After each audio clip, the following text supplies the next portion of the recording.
Now, this weekend, of course, our county hurlers are also in action, and they face the short journey to Glennon Brothers Pearse Park in Longford to take on the Longford Hurlers in the next stage of the Nicky Rackard Cup. After last week's defeat, they are in a must-win situation if they want to avoid a relegation back to the bottom tier of hurling in the country. But the reward is also quite great, and that is, of course, a semi-final place in the Nicky Rackard Cup, where Mayo wait for the winner. Now, we're joined by their manager, Olcan Conway. Olcan, you're very welcome back to the programme. Thanks for having me, Breifne. It's a big day for Leitrim Hurling. So many positive steps in the last few months and years, winning the cup last year, winning the championship, getting promoted, and now it's on that precipice again of maybe taking that step backwards. Our footballers did it already this year. We'd love to see the hurlers continue to progress. What's the outlook going into tomorrow's game? We're going on with a very positive mindset. The players are ready. We played Armagh already, and the first round of the championship, and without trying to make too many excuses, it was 6 days after losing the league final, so it was very tough on the players to try and get up for that game again. So they were very disappointed with how they played against Armagh. They didn't show anywhere near what they're capable of. So since then, everything's actually been very good, very positive. The players have driven training themselves. We put on the training sessions, and they're hungry, and they just want to try and really try and put on a good performance against Longford tomorrow, and show what they're really capable of. I suppose the last 2 weeks we've seen defeats to Sligo and Armagh, but I think anybody involved in the sport would acknowledge that they are probably a level above where Leitrim are at the moment. Is tomorrow a game that Leitrim can realistically go into and expect to take a result out of? First of all, I would disagree with anybody that says that Sligo and Leitrim are a step above, or Sligo and Armagh are a step above Leitrim, because they're not. These boys are more than capable of competing with these lads. It's just getting it right on the day. Sligo probably have a few more years of playing at that level, which helped them in the league final.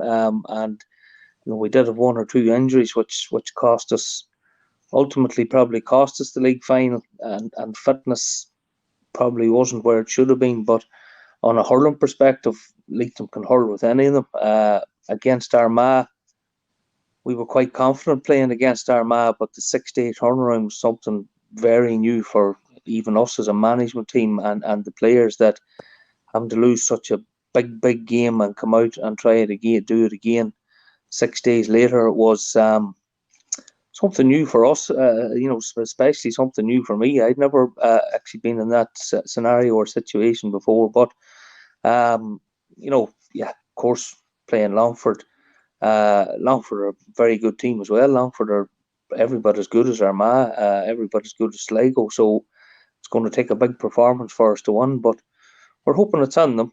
We know it's there. We've seen it for 45, 50 minutes, probably 55 minutes against Sligo, so it's hopefully getting that back out of them again and driving it on tomorrow.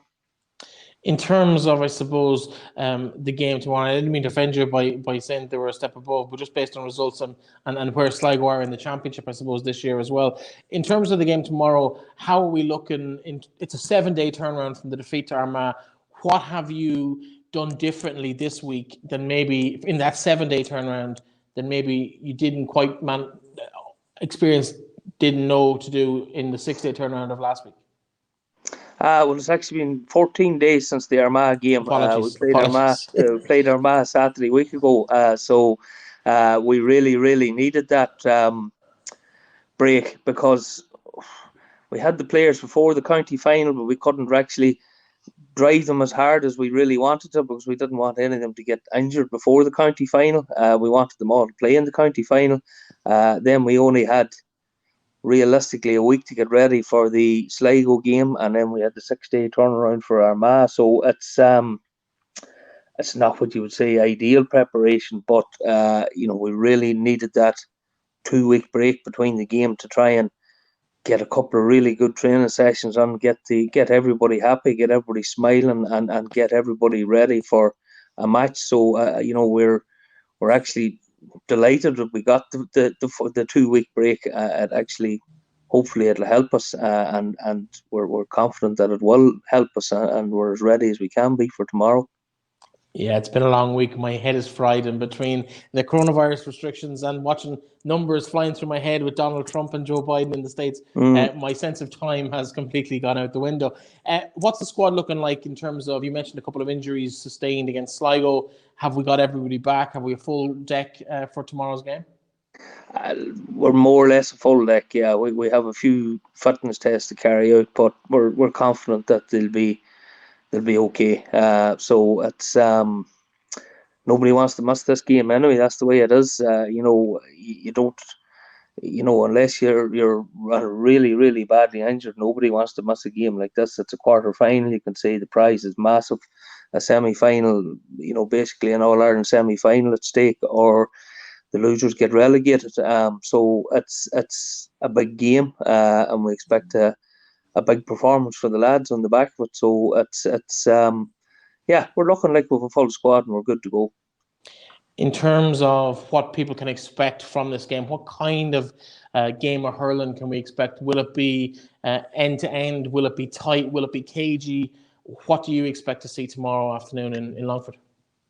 Well, look, it's going to be tight. It's going to be intense. Like, Longford will certainly be looking at us as one of the easier draws to make it to a semi-final. When the draw was made, they were probably saying, "Oh, well, that's not so bad. We got Leitrim," but they also probably know that they'll have to respect us because they know our club teams are strong and we play their club teams all the time. So there's not going to be 20 points on it. Like, it's going to be a very tight, tense affair, and it's probably going to come down to whoever works the hardest and whoever wants it more will win it, because it's going to be one of them games where there's not going to be puck of a ball is all it's going to be, really.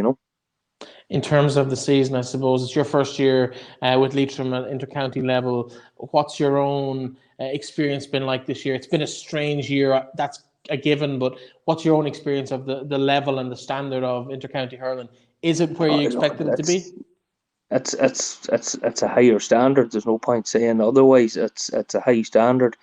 You try to hold the players to a higher standard. From a management point of view, what a weird first season as a manager to have. That we were really starting to go good guns, and COVID came along and locked it all down, and we're just trying to nearly get back to where we were the first week of March.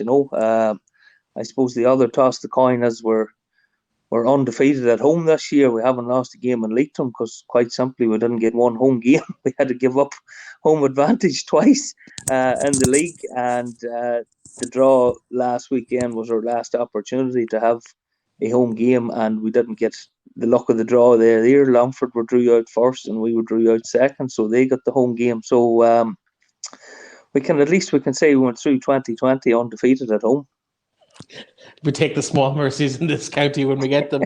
Olcan, listen, good to see you with a smile on your face. 24 hours out, or a little bit less than that, out from the game. The very best luck to you and your team in Glennon Brothers Pearse Park tomorrow. 1:30 throw-in against Longford Hurlers. Can people watch the game? Is it on GA Go? Is there an option for them to watch it? I don't think so now, Breifne. No, I don't think so. I don't honestly know. No, I haven't actually looked to it. We're just focusing on our own stuff. Never looked at whether it was on the radio or GA Go or anything. To be honest, we try to keep our circle tight and what we need to do tight. So haven't looked really much outside that, to be honest. Not distracted by the outside stuff no at all. distractions. Listen, Olcan, best luck tomorrow. Good man, Brett. Thanks very much.